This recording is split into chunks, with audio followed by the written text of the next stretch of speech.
Assalamu alaikum. Muslims, real Muslims, have wisdom. They have what we call aql. If you want to test the aql, you ask them where they came from, where are they going, or why are they here. If they can't answer that they are from Allah Ta'ala, they're going back to Allah Ta'ala, and they're here to please Allah Ta'ala, then their wisdom is in default. We're trying to learn what this wisdom is by reading about the life of our Prophet Rasulullah Sallallahu Alaihi Wasallam. But before I continue, I want to again read from the book Ethics of Islam. The Prophet David was praying as follows: "O my Lord, there is no night that some of our children do not pray to you, and there is no day that some of our children do not fast for you." Allah Ta'ala replied, "If I would not decree and give strength and opportunity, none of those could be accomplished." This statement of David Alaihissalam offended Allah Ta'ala, and he suffered all of those undesirable things that are written in our books. We have already informed things that cause conceit, that is kibr. They are also the cause of self-love, ujub. Thanking for the blessings of Allah Ta'ala is also a great blessing. Let us continue. Mustâfa Effendi, Rahimahullah Ta'ala of Kilis, wrote in his history book, Mawarid-i-Majdiyah, "I stayed in Mecca for 20 years. I, my wife, and children, after saving 60 gold coins, migrated to Medina in the year 1247. We spent all the money during the journey. We went to a friend as guests. I visited the Hujrat Asada and asked Rasulullah Sallallahu Alaihi Wasallam for help. 3 days later, a gentleman came to the house where we were staying and said that he had rented a house for us. He brought my things there. He paid the rent for 1 year. After a few months, I fell ill and stayed in bed for a month. There was nothing left to eat or sell in the house. With my wife's help, I climbed up to the roof. I had wanted to tell about my troubles towards Rasulullah Sallallahu Alaihi Wasallam, toward his tomb, and ask for help. But when I raised my hands to pray, I felt ashamed to ask for something worldly. I couldn't say anything. I descended to my room. The next day, someone came and said that some kind person sent some gold coins to me as a gift. I took the purse. Our trouble ended, but my illness went on. Assisted, I went to the Hujrat Asada and asked Rasulullah Sallallahu Alaihi Wasallam for a recovery. I left the masjid and walked home without asking for anybody's help. I completely recovered by the time I entered the house. I went out with a walking stick for a few days for protection against evil eye. Soon the money was all spent. Leaving my wife and children in the dark, I performed the night prayer in Masjid al-Nabawi and then told Rasulullah Sallallahu Alaihi Wasallam about my trouble. On the way back home, a person that I did not know approached me and gave me a purse. I saw there were 49 gold coins, each worth 9 krush. I bought candles and other needs and returned home.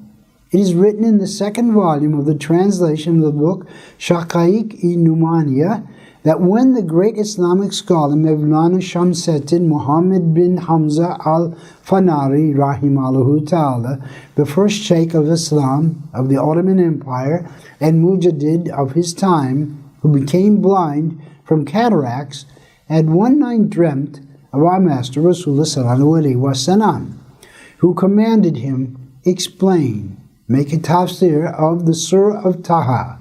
He replied, "I do not have the power to explain Al-Quran al-Karim in your audience. Besides, my eyes cannot see." Then our Master Rasulullah Sallallahu Alaihi Wasallam, who was the physician of prophets, pulled out a piece of cotton from his blessed khurka, and after wetting it with his blessed saliva, put it on Mullah al-Fanari's eyes, who woke up and found the piece of cotton on his eyes, and when he took it away, he began to see. He praised and thanked Allah Ta'ala. He kept the piece of cotton and willed that it should be put on his eyes after his death. His testament was fulfilled when he died in Bursa in the year 834. Hadrat Imam Malik Rahimahullah Ta'ala, while conversing with Abu Ja'far Mansur, the Abbasid Caliph, told him in Masjid al-Nabawi, "O Mansur, we are in the Masjid as-Sahada. Lower your voice." Allah Ta'ala reprimanded a congregation of worshippers in his declaration in Surat al-Hujurat, "Make not your voice louder than my messenger's voice." And in the Ayat al-Karimah, those who speak softly in the Prophet's presence, he praised those who speak softly. Respecting Rasulullah sallallahu alaihi wasallam after his death is like respecting him when he was alive. Mansur, bending his neck, said, "O Abba Abdullah, shall I face the Qibla or the Qabr as-Sa'ada?" Hadrat Imam Malik said, "Do not turn your face away from Rasulullah." That exalted Prophet sallallahu alaihi wasallam, the intercessor on the Day of Judgment, will intercede for you and for your father, Adam alayhi wasalam's salvation on the Day of Judgment. You should ask for his intercession facing the Kaaba as-Sada and attach yourself to Rasulullah sallallahu alaihi wasallam's blessed soul.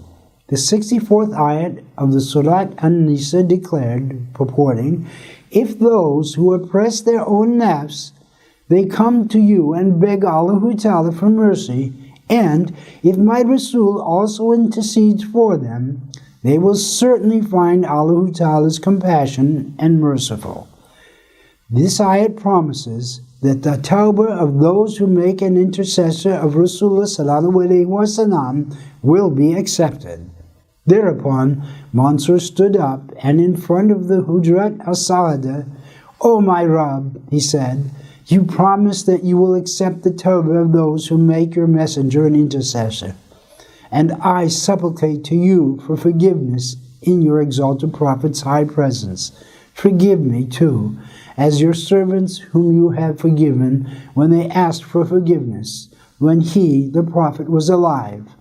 O my Rabb, I beg you, throwing your exalted Prophet's intercession, who is the Nabi ar-Rahman, the Prophets of graciousness. O Muhammad, the most superior of prophets, I begged my Rabb through your intercession. O my Rabb, make that exalted Prophet intercessor for me." While he prayed, he stood in front of and faced the window of the Muhajjat as-Sa'ada, the Qibla being behind and the Minbar al-Nabawi on his left. The advice given to Khalifa Mansur by Hadrat Imam Malik Rahimahullah Ta'ala shows that those who pray in front of the Hujurat as-Sa'ada should be very vigilant. It is not right for those who cannot show the modesty and respect appropriate for that place to stay long in Madinah al-Munawwara. An Anatolian villager who had stayed and gotten martyred in al-Madinah at Munawwara and had been doing a certain service at the Hujurat as-Sa'ada for years, one day caught a feverish illness and longed for ayran, a cool drink made of yogurt and water. "I would have made ayran made from yogurt, and I drink it, if I were in my village," he thought to himself. That night, Rasulullah sallallahu alaihi wasallam had appeared in Sheikh al-Haram Effendi's dream and ordered him to entrust that certain service done by the Anatolian villager to someone else. When he answered, "O Rasulullah, a person from your ummah is in that service," the Prophet ordered, "Tell that person to go to his village and drink ayran." In reply, the villager said, "As you command," and set out for his country when the order was communicated to him the next day. Hence, it should be realized that if a mere thought would cause such a loss, what a great loss will happen, may Allah Ta'ala forbid, because of an unsuitable word or an action unconformable to the adab, the respect, even if it is a joke. Wa alaikum salam.